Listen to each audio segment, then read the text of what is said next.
Good morning, good afternoon, good evening. So we're trying something a little different. So if you have been a part of our class on the digital age, well, we're trying to bring it digital. So it just makes sense to me. And so this will be longer than like the pre-sermon videos. But hopefully it can be a resource that we can use, and others maybe will use as well, of, how do we as religions, and as particularly in my case as a Lutheran pastor, how do we help people live a good life? And what does a good life look like in a digital age?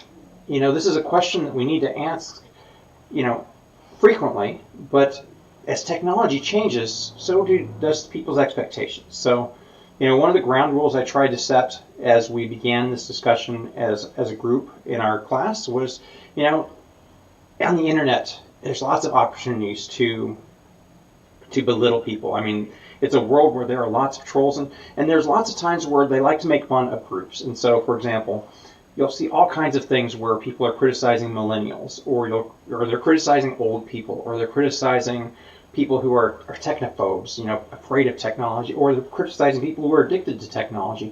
And we're going to try and avoid that. We're going to try and walk a middle path. We're going to try and be curious about these things, and do it and do the discussions in a way that's respectful, and yet, we enter it with a sense of curiosity. Not that we're going to adopt everything that we talk about, but we want to talk about how do we use these things responsibly. The reality is the digital world is not going away.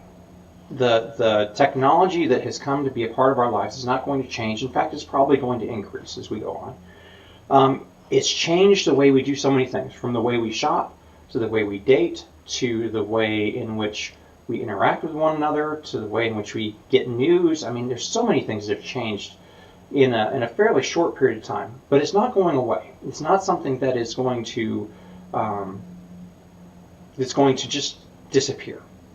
I think the other thing to understand is it's not good and it's not evil. It is both at the same time. It can be used for good, it can be used for evil, and it certainly can have some things that are negative effects, and it can have some things that are very positive, and we'll talk about a lot of these. But I think it's also important to think about, what does our faith have to say to these issues? How do we as a people of faith continue to engage, not only in real life, but also in ways that are virtual? How does our identity carry over into our digital identity as well? So we're going to begin. This is the first session is really all about advertising, and so let me give you a little head preview of where we're going. So we're going to talk about advertising in this first one. In the second one, we're going to talk about kind of that transitioning into a digital age, and really focus in on email, which I think it has changed a lot of things, more than we often think about. The internet will be our third one. Then we're going to get into cell phones, and we're going to get into social media. We're going to talk about dating in a digital age, and then we're going to talk about some of the dangers of a digital age. So, but let's start with advertising. And I think a lot of people think, well, why start with advertising? And the first thing to understand is that this is what pays for the digital age, for the most part. If you get something for free, you're the product. You're what is being advertised to. You are consuming something so that you get exposed to certain things. So it's, I think, important to realize that, for example, Google is an advertising agency, that Yahoo is an advertising agency, that Facebook is an advertising agency. That's how they make their money. That's how they pay for their content. That's not negative. That's not bad. That's not good. But advertising is something that's older than the internet itself. It's been around for a long time, and ultimately advertising has been around since people would put a sign out or have someone pointing to, hey, yeah, visit this stall or this booth instead of this booth. But advertising is much more connected than what it used to be. It used to advertise, okay, here is this product. But the reality is, advertising right now is all about stories. And so I'm going to have a couple exercises, a couple things to have you think about. But one of the things I want you to think about is, when you watch a show, or when you listen to something on the radio, or when you're driving down the road, pay attention just in one instance. What's being advertised to you? And when you're looking to different things, you're going to be advertised different things because they're projecting this is the person that we are advertising to on this show. So if you're watching a Hallmark Christmas movie, you're going to see different ads and you're going to hear different ads than if you were listening to sports radio, or you were watching a comedy, or you were watching a news program. You're going to have different things advertised to you in those different areas. There may be some commonality. And I think one of the other things to realize is that even if you say, hey, we don't pay attention to advertising, we know it. So if I say dilly dilly, almost everybody knows that that's referring to Bud Light, for example. And you could go down countless examples of all these little catchphrases or things that have gotten into our culture, into our minds, that, hey, this is just part of what this is. When I was doing this, I listened, for example, to a couple different things. So I think the one that was probably the most shocking to me was, so I listened and I made notes on listening to sports radio for about 20 minutes. And one of the reasons I chose sports radio is, there's a lot of ads on sports radio. And so one of the things that made me realize was how much the ads were making me insecure about myself. So there are ads for weight loss. There are ads for checking your testosterone level. There are ads for performance, both athletic and, let's be honest, sexual performance. And all of these things were just this pain. There were other things advertised. So there was leasing. I thought it was interesting, auto leasing instead of actually advertising automobiles. But, it is one of these things of, okay, well, here's this picture of what you should be, and here's where you aren't doing it, and here's the story. Here's what you need to do to get to where we think you need to be and where this projection of what you should be like is. All right. So let's think about advertising. What's good about it? What's bad about it? Advertising, as I said, is not evil. It pays for things. It pays for the content that you're watching. Ultimately, the network that you're seeing this on is paying for. That being said, one of the things advertising can do is it makes us want things that, we didn't know that we wanted before. Have you ever had something, I didn't know I needed that, but now I really need this? Sometimes it tells us something we think is really, really valuable, something that we, there are times where, it gives us great ideas. So, for example, when I was doing some of my Christmas shopping this year, and I have several people that I buy for, but one of my sisters, I try to do something different each year, but I was stuck, and so I kind of came on this idea. She's a horse person, so ideas for horse people, or for horse lovers, and all of a sudden, I got all kinds of advertisements for things, and I found something that, hey, I think that she'll really enjoy this. That was good. I've done the same thing for my wife or for my kids, or and that's a good thing. But I think when advertising begins to make us feel like, hey, we're somehow insufficient, or we need to do more than what we actually can do or should do, I think there's always, after this Christmas season, for example, there's always that for some people, that regret that I've spent too much. I'm going to be paying for this for the next 6 months, and part of it is, hey, well, I felt like this is what I needed to provide for them.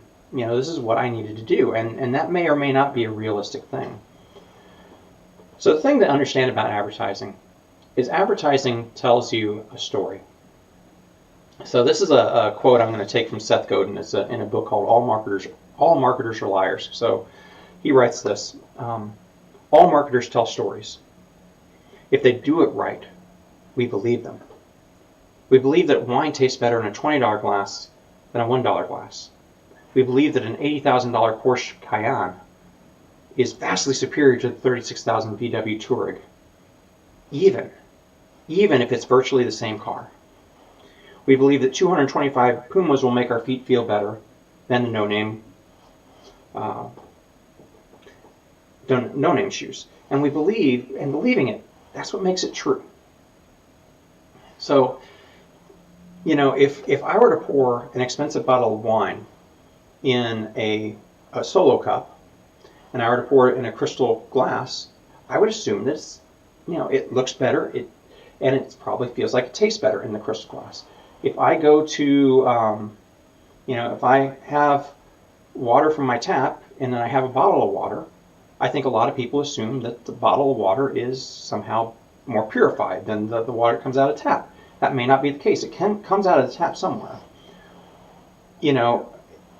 I think the other piece is we think about things having different values in different places. So think about, for example, what a soda or a beer or a water costs at your home or at the grocery store compared to at the movie theater or going out to eat or going to a stadium. If you're at an athletic event, if you go to AT&T Stadium, for example, for a Cowboys game, you're going to pay an awful lot more for the same drink than you would at the grocery store. And we believe, I think a lot of times at those times, even though it's the same thing, because it's in this place, it's worth more. Again, just something to think about as we go through this. So, how do we frame this as people of faith? How do we think about this? How do we frame it as faith people? So I came up with a couple of different ideas of how we frame this and how we think about this. So one of them, as people of faith, you have the Ten Commandments. And the ninth and 10th commandment are all about coveting. You shouldn't covet your neighbor's house, your neighbor's wife, your neighbor's, again, in the Old Testament, their sheep or their manservant or maidservant, all these other things, their livestock or but basically it's the properties, it's the things that they have. And so a little background on this. So when the Jewish people are coming out of Egypt, they were coming out of a society where a very few people had all the resources and everybody else served those people. And it is this vision of a different way of doing society, to where the goal is that everybody has their own tree that they can rest under, their own fig tree or their own vineyard they can pull their fruit from. That everybody has enough on their own, but the neighbors take care of one another. But one of the things that can happen is, you see what somebody else has, and I need that. I need what they have. All of a sudden what I have is no longer good enough, and that's where a lot of conflict comes from.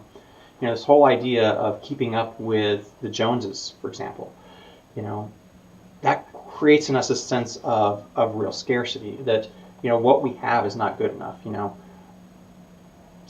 can look at, my kids are smart, but this person's kids are smarter, or my wife is successful, but what about this other person? Or I make this amount of money, but what about what this person makes? And we begin to compare ourselves to other people's lives, not all of their life, but that one piece that we isolate, and we want what they have. So coveting is a part of it. I think another piece is, we live in a culture that believes in scarcity. We believe there's not enough, that everything is limited. And because of that, and I want to reframe the way we often think about that. So a lot of people think of coveting as something that has its opposite being abundance. And the opposite of not having enough is not more than you can possibly imagine. I think sometimes that's actually where we get into trouble, is because we think, only when we have more than we can possibly imagine will we be sufficient. And we need more and more and more. How much do you need to retire on? Is it 10 million? Is it 15? Unrealistic numbers for most of us, but I think that's kind of the picture that gets put out there, that you never have enough, and we have an entire set of industries and insurance that tries to feed on that. And so the opposite of scarcity is enough, and it's being thankful and having gratitude for that which you have. I have enough food to eat, I have a house which I can live in, I have a vehicle that gets me to and from work. Now, I have nothing against, if you go out and you buy a little bit, you upgrade your house or you upgrade your vehicle or you do things like that. But it's the sense of doing it because I don't have enough. That's where we get into real trouble. And I think that's one of the reasons that we in the United States are more in debt and less happy than our ancestors have been. So what is enough of the world? And I'm going to read a little thing from a book called The Soul of Money by Lynn Twist, and it's called The Big Lie. So she says, for me and for many of us, our first waking thought of the day is, I didn't get enough sleep. And the next one is, I don't have enough time. Whether it's true or not, the thought of not enough occurs to us automatically before we even begin to question or examine it. We spend most of the hours of our day, of our lives, hearing, explaining, complaining, or worrying about why we don't have enough of, or what we don't have enough of. Before we even sit up in bed, before our feet touch the floor, we're already inadequate, already behind, already losing, already lacking something. And by the time we go to bed at night, our minds are racing with a litany of what we didn't get done, or didn't do, or didn't get that day. We go to sleep burdened by these thoughts, and we wake up with a reverie of lack. This internal condition of scarcity, this mindset of scarcity, lives at the very heart of our jealousies, our greed, our prejudice, and our arguments about life. You know, I think part of it is learning to be able to say, I have enough. You know, and being able to say, you know, about something that's advertised, okay, that's nice, that's neat. Do I need it? Am I happy without it? I probably am. Now, let me give you another thing just to think about ethically. So even though we're going to talk more about the internet, and we're going to talk about a lot of different things as we go forward, as we talk about advertising, we're advertising now in a connected world. We are getting advertised in a world to where, for example, if you've ever had the experience to where you go and you order something online and all of a sudden you start getting ads for similar types of things all over, whether it's your social media feeds, whether it's on your email, all kinds of things. They start popping up everywhere. So, for example, it was good and bad in this, you know, or even, you know, you're talking about something in your house and you maybe have like an Amazon Echo or something like that, and all of a sudden you say, you know, hey, we need to make sure we go and get diapers today. And all of a sudden you start seeing ads for diapers. You know, and we give up our information pretty freely. So, for example, a lot of people have what I have, you know, for whatever grocery store you shop at. We typically do a lot of our shopping at Kroger, so we have this Kroger card, and one of the things we get is we get lower prices for giving up information on what we buy, what we purchase. And I mean, there's good things that come out of it. So, for example, my wife loves Peanuts and Snoopy and Linus and Charlie Brown and the rest of the characters. And so I have occasionally bought her things in that realm. And so I get all kinds of ads for things that are related to that. And I find some really cool things sometimes that I think that she'll enjoy. But the ethical piece is, so am I okay with somebody reading my email or reading my the feeds of which websites I'm going to, or paying attention to what I talk about? You know, what's the ethics of somebody listening in on what I do so that they can target me better for advertising? You know, I think something to realize is the very people who think advertising doesn't work on them are the people that the advertisers love, because they know that they're the most likely to be susceptible to it. Yeah. Something else to think about in our connected world is advertising in a political arena. You know, we're going to talk a little bit more about some of the dangers of the internet and of our digital age, but one of them has to do with politics. And, you know, we can be very, with this kind of targeting, we hear more and more of people who think like us, who act like us, who believe like us, and we get further and further isolated into silos. And sometimes we get driven further, you know, whether to one extreme or the other within that group, you know, and we begin to think that the other person is not worth hearing because we keep getting reinforced by people who think like us, who act like us. And one of the gifts of the church I serve at Rejoice is that we do have a wide spectrum of beliefs, a wide spectrum of people. Whether people know it or not, we have everything from extremely liberal to very, very conservative in one place. And this is one of the few places where I think sometimes where those groups come together and will actually talk to one another. And so, as Christians, we're all baptized. We're brothers and sisters in Christ. But I think sometimes in the rest of the world, we're told, oh, this person is your enemy. This person is different than you. Stories speak to not only our logical part of our brain, they speak to our heart. They speak to the things that are our emotions. And so one of the other things I want you to think about as you're going through this and listening to advertising, what emotion's being played on? And it's not just in advertising. Lots of times, whether it's in a political speech or in, even in a sermon, I play on it. I use emotions a lot of times in sermon. I try and target in on what the emotion of a text is. But what are emotions that advertisers play on? Here's a really quick list that I came up with, and there's more than this, but fear, hunger, desire, comfort, pleasure, the desire to be wanted, the desire to belong, attraction, the desire to be competent, the desire to be intelligent, love, stress, jealousy, insecurity, the presentation of an image of what we should be, desire for connection, the lure of success. I mean, this is just a few of them. There are lots more out there, and I would invite you to think about this as well.